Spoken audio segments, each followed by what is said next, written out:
बिहार में कानून व्यवस्था, पुलिस की कार्यशैली और आम जनता की सुरक्षा हमेशा से एक बहुत बड़ा और गर्मागर्म मुद्दा रहा है। हाल ही में सूबे के भोजपुर जिले में हुई भरत तिवारी केस ने न केवल प्रशासन की कार्यशैली पर गंभीर सवाल खड़े किए, बल्कि सरकार में शामिल दो बेहद कद्दावर और बड़े चेहरे को आमने सामने लाकर खड़ा कर दिया। दोनों के बीच जुबानी जंग बेहद तेज हो गई, जहां एक तरफ इस एनकाउंटर को लेकर पुलिस की कार्रवाई पर उंगलियां उठ रही है, वहीं दूसरी तरफ दलित और सवर्ण राजनीति का एक नया मोड़ भी सामने आने लगा है। आज इस पूरे सियासी बवंडर और हकीकत को परत दर परत खोलेंगे हमारे खास शो प्ले एंड पॉज में, जहां मैं राधिका राज आपके लिए वीडियो को प्ले भी करूंगी, पॉज करके सच भी ढूंढूंगी और रिवाइंड करके असली पिक्चर भी समझाऊंगी। तो चलिए बिना किसी देरी के शुरू करते हैं प्ले एंड पॉज।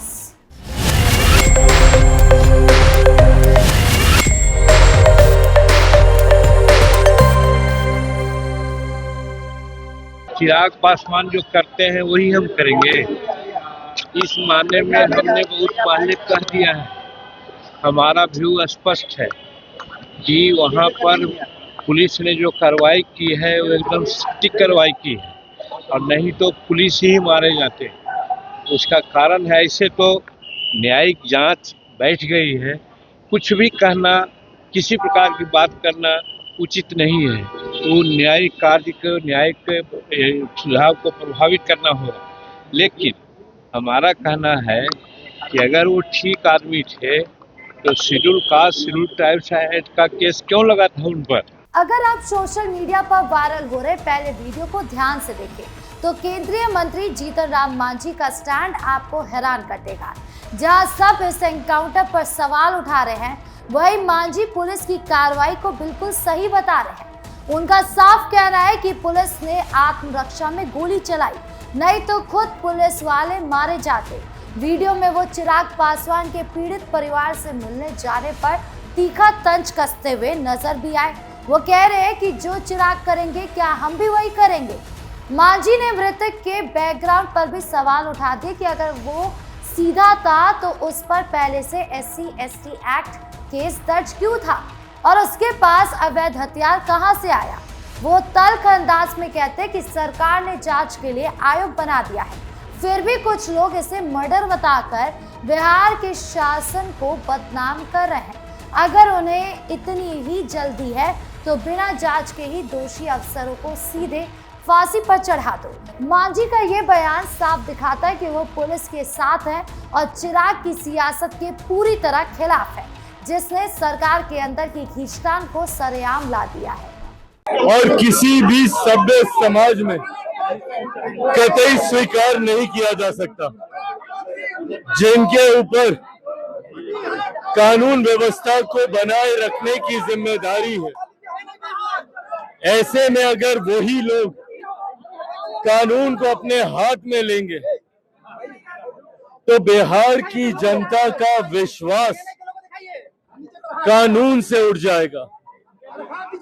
कानून पर लोगों का विश्वास बना रहे, इसके लिए जरूरी है कि कुछ ऐसे अधिकारी जिन्होंने अपने स्वार्थ में भरत तिवारी जी की हत्या करने का काम किया, उन लोगों को सख्त से सख्त सजा मिले। अब जरा इस पूरे घटनाक्रम से जुड़े दूसरे वीडियो और उससे पैदा हुए सियासी घमासान की तरफ नजर डालते हैं, जिसने इस मामले को एक नया और बेहद संवेदनशील मोड़ दे दिया है। इस दूसरे वीडियो की पृष्ठभूमि ये है कि केंद्रीय मंत्री और लोजपा रामविलास के मुखिया चिराग पासवान भोजपुर पहुंचे थे और उन्होंने मृतक भरत तिवारी के परिवार से मुलाकात की थी। चिराग पासवान ने परिवार से मिलकर अपनी संवेदनाएं व्यक्त की और उन्हें सांत्वना दी थी। लेकिन चिराग पासवान का ये कदम केंद्रीय मंत्री जीतन राम मांझी को बिल्कुल रास नहीं आया और इसके बाद मांझी का जो बयान सामने आया उसने राजनीतिक गलियारों में खलबली मचा दी। इस वीडियो में जीतन राम मांझी चिराग पासवान के इस कदम पर बेहद तीखा और सीधा हमला बोल रहे हैं।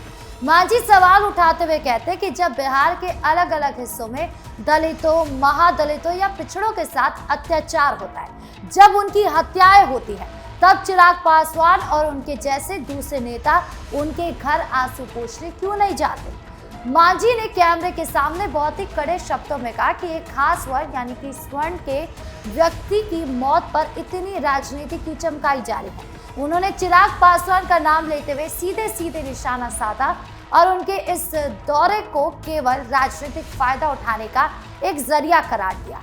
इस वीडियो में साफ देखा जा सकता है कि कैसे बिहार की राजनीति में जातिगत संतुलन और बयानों की जंग अब चरम पर पहुंच गई है। एक ही गठबंधन के दो बड़े नेताओं के बीच का ये टकराव इस वीडियो में पूरी तरह खुलकर सामने आ गया है। चलिए अब इस पूरे घटनाक्रम को और दोनों नेताओं के बयान को थोड़ी देर के लिए यहीं पर पॉज करते हैं, यानी रोकते हैं और समझने की कोशिश करते हैं कि असल में पर्दे के पीछे की पूरी कहानी क्या है। ये विवाद आखिर इतना बड़ा क्यों बन गया है और क्यों दो केंद्रीय मंत्री एक एनकाउंटर के मुद्दे पर आपस में इस कदर भिड़ गए हैं। जैसा कि हम सब जानते हैं कि बिहार की राजनीति में जाति और सामाजिक समीकरण हमेशा से बहुत मायने रखते हैं। भोजपुर के इस कथित एनकाउंटर में जिस तरह भरत तिवारी नाम के शख्स की मौत हुई, वो सवर्ण समाज से आते थे। जैसी ये घटना हुई स्थानीय स्तर पर और सोशल मीडिया पर पुलिस की थ्योरी को लेकर सवाल उठने लगे। लोगों का कहना था कि पुलिस ने जानबूझकर या लापरवाही में इस एनकाउंटर को अंजाम दिया जिसे टाला जा सकता था। इसी बीच चिराग पासवान, जो खुद को बिहार के हर वर्ग का नेता साबित करने की कोशिश में जुटे हैं, वो पीड़ित परिवार के दर्द को साझा करने और मामले की निष्पक्ष जांच की मांग को लेकर उनके घर पहुंच गए। लेकिन असली राजनीतिक मोड़ तब आया जब जीतन राम मांझी ने इस पर अपनी कड़ी आपत्ति दर्ज कराई। मांझी ने इसे एक अलग नजरिए से देखा और कहा कि जब भी बिहार में किसी भी महादलित या गरीब तबके के इंसान के साथ कोई नाइंसाफी होती है तो बड़े नेता और मुख्य धारा का मीडिया उस पर चुप्पी साध लेता है, लेकिन यहाँ एक खास जाति के व्यक्ति की मौत पर पूरी की पूरी सियासत एक्टिव हो गई है। मांझी ने प्रशासन पर तो सवाल उठाई, यहाँ तक कि उन्होंने दोषी अधिकारियों को फांसी देने तक की मांग कर डाली, लेकिन साथ ही साथ उन्होंने चिराग पासवान की इस सक्रियता को भी चुनिंदा सहानुभूति यानी सिलेक्टिव सिंपैथी करार दिया। प्रशासन की तरफ से इस एनकाउंटर को लेकर अपनी दलीलें दी जा रही है और जांच की बात कही जा रही है, लेकिन धरातल पर सच ये है कि इस घटना से एनडीए के अंदर अब अलग अलग तरीके से विरोध नजर आ रहा है। एक तरफ मांझी महादलित समाज की आवाज बनकर चिराग को घेर रहे हैं, तो दूसरी तरफ चिराग पासवान खुद को न्याय के सिपाही के तौर पर पेश कर रहे हैं, जो हर पीड़ित के साथ खड़ा है, चाहे उसकी जाति कुछ भी हो। इस खींचतान ने पुलिस प्रशासन को भी कटघरे में खड़ा कर दिया है, क्योंकि जब सरकार के अपने ही मंत्री पुलिस की कार्रवाई को फर्जी बताकर अधिकारियों को फांसी देने की मांग करने लगे तो व्यवस्था के इकबाल पर सवाल उठना लाजमी होता है। अगर हम थोड़ा पीछे जाकर देखें और बिहार में पुलिस एनकाउंटरों और उन पर होने वाली राजनीति के इतिहास को खंगाले तो हमें समझ में आएगा कि ये कोई पहली बार नहीं है जब किसी पुलिस मुठभेड़ में इतना बड़ा बवंडर खड़ा हुआ। बिहार में अक्सर पुलिस की कार्यप्रणाली, अपराधियों पर लगाम कसने के तरीके और कथित फर्जी एनकाउंटर के आरोप चर्चा का विषय बने रहते हैं, लेकिन इस बार की तस्वीर थोड़ी अलग, थोड़ी ज्यादा पेचीदा है। इस बार लड़ाई विपक्ष बनाम सरकार की नहीं, बल्कि सरकार के अंदर बैठे दो सहयोगियों के बीच के वर्चस्व और वोट बैंक की बन गई है। सवाल उठाने वाले और इस मामले को करीब से देखने वाले विश्लेषकों का कहना है कि बिहार की राजनीति में इस समय एक बहुत ही नाजुक दौर चल रहा है।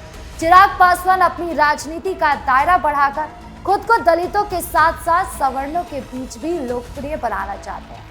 ये वो संदेश देना चाहते हैं कि वो केवल एक खास वर्ग के नहीं बल्कि पूरे बिहार के नेता हैं। यही वजह थी कि वो तुरंत भोजपुर पहुंचे और पीड़ित परिवार के साथ खड़े नजर आए। लेकिन दूसरी तरफ जीतन राम मांझी को लगा कि ये उनके अपने राजनीतिक आधार यानी कि महादलित समुदाय के साथ एक तरह की अनदेखी है। उनका मानना है कि अगर सवर्ण समाज के लिए इतनी तत्परता दिखाई जा सकती है तो दलितों के सामने या उनके मामले में ऐसी मुस्तैदी क्यों गायब हो जाती। इस पूरे मामले में सबसे ज्यादा पिसा जा रहा है कानून का राज और आम जनता का भरोसा।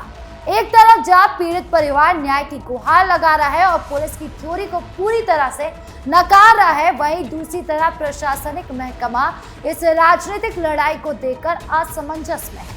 पूर्व मुख्यमंत्री नीतीश कुमार की अगुवाई वाली सरकार के लिए ये स्थिति बेहद असहज करने वाली है, क्योंकि उनके दो प्रमुख सहयोगी दल सड़क से लेकर सोशल मीडिया तक एक दूसरे के खिलाफ मोर्चा खोले हुए हैं। जीतन राम मांझी का ये कहना कि आयोग को भंग करो और अधिकारियों को फांसी दो सीधे तौर पर राज्य की कानून व्यवस्था और जांच प्रणालियों पर से भरोसे के उठने को दिखाता है। क्या वाकई हमारे देश या राज्य में जांच एजेंसियां इतनी कमजोर हो गई है कि केंद्रीय मंत्रियों को ही उन पर भरोसा नहीं रहा, या फिर ये सब केवल आने वाले चुनावों को ध्यान में रखकर अपने अपने वोट बैंक को मजबूत करने की एक सोची समझी राजनीतिक बिसात है? सच चाहे जो भी हो, लेकिन इस घटना ने ये साफ कर दिया कि बिहार में न्याय और अपराध जैसे गंभीर मुद्दे भी बहुत जल्दी जातिगत और राजनीतिक नफे नुकसान के तराजू पर तोल दिए जाते हैं।